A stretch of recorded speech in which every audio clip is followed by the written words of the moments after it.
In the mid-80s, an underground youth movement became a cultural phenomenon, and it would change the Essex underworld forever.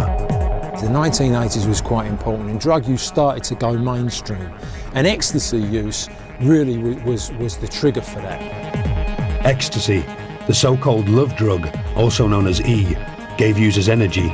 Young people wanted to dance till dawn, and overnight, a new drug epidemic took hold. You could not dance for 15 hours with a bottle of pop and still have a happy face unless you scoffed ease. I guarantee to you. So we knew something was happening. A pioneer of the new movement was Andrew Pritchard.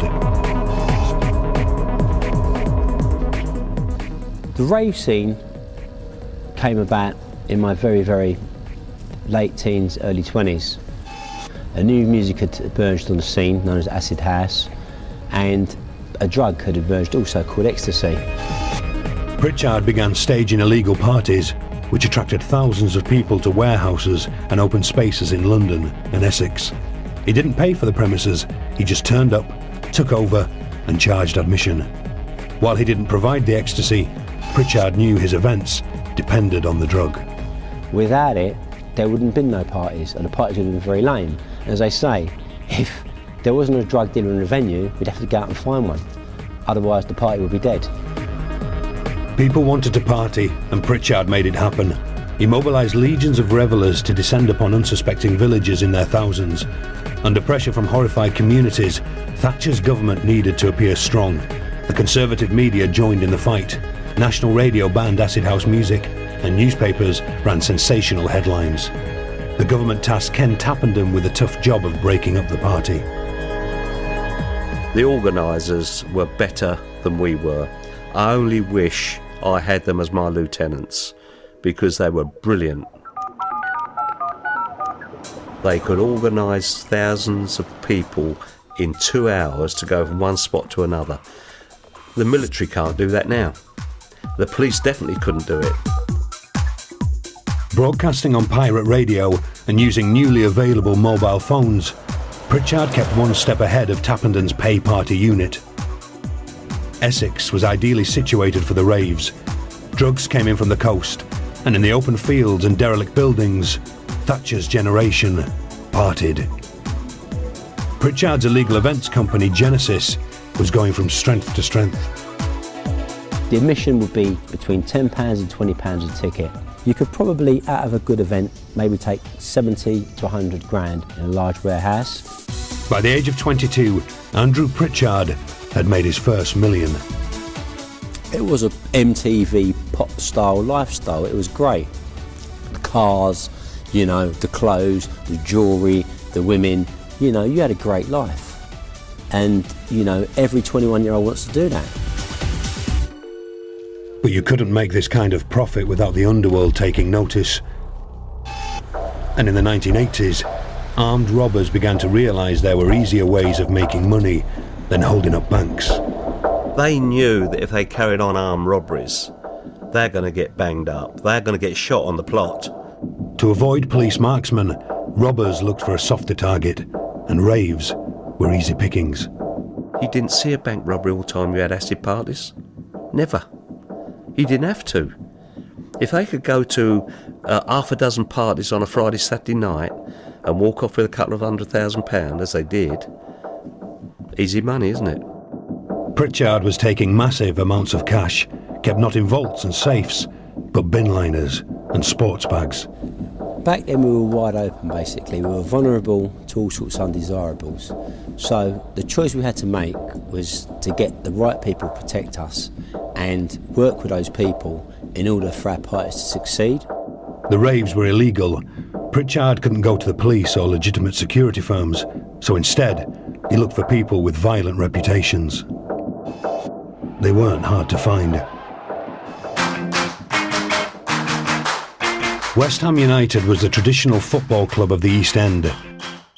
For the displaced Londoners in Essex, Upton Park Stadium was a symbol of their old heritage. It's peaceful nowadays, but in the 1980s, it was under siege.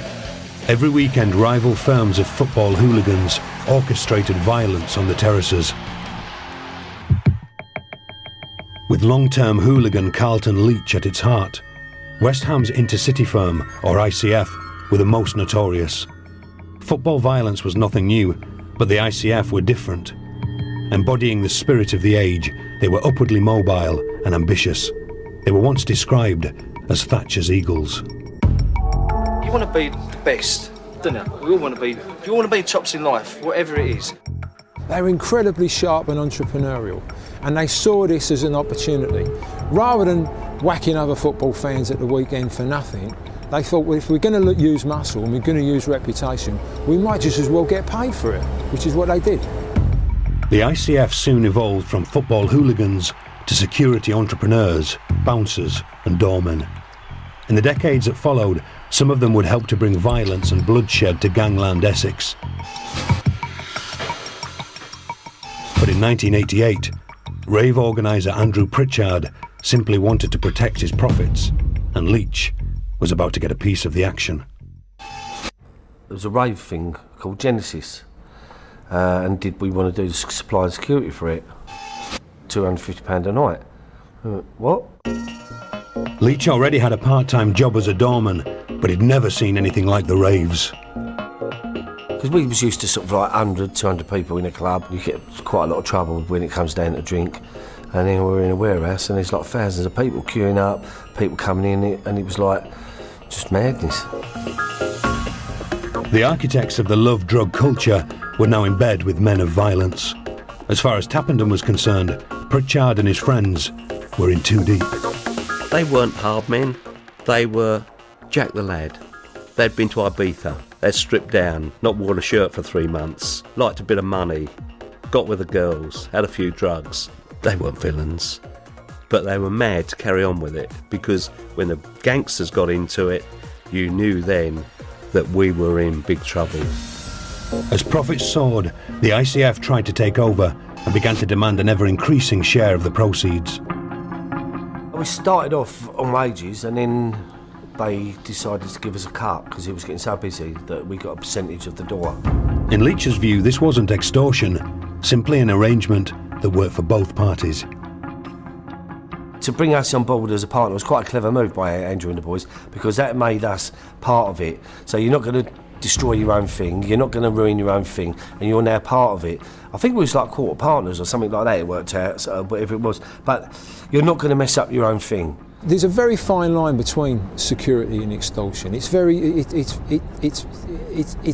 a difficult line to draw between actually you pay me for stopping trouble in your club, or if you don't pay me, there will be trouble in your club. We kind of inadvertently had brought back the protection rackets through the parties. Extortion, in actual fact, in enforcement, became a business again. Tappenden believed that firms like the ICF had also muscled in on the drugs trade at the events. You're never going to argue with 10 real good bouncers who are good villains, GBH merchants, attempt murder merchants. You're not going to argue with them when they got a Rottweiler dog on the end of a leash. The rave scene was descending further and further into the underworld. Tappenden now had Pritchard firmly in his sights. If he mixed with gangsters, he had to be taken down.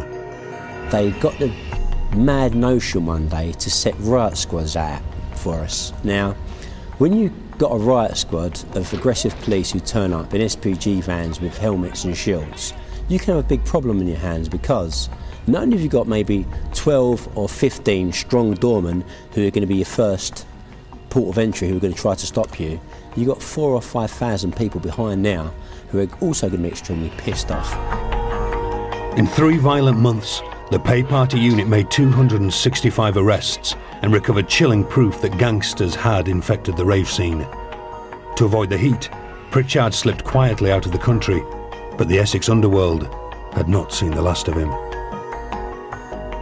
Ken Tappenden retired from the police force in 1993. The war on drugs had been his last stand. He always felt it was a losing battle. You never win. Why on earth I turned out 600 policemen some nights, I don't know. Evolution of villainy, evolution of drugs, evolution of music was always going to overtake us. All we did for a while was put the sandbags across the door, and when you took that off, it was just a flood of villainy with violence.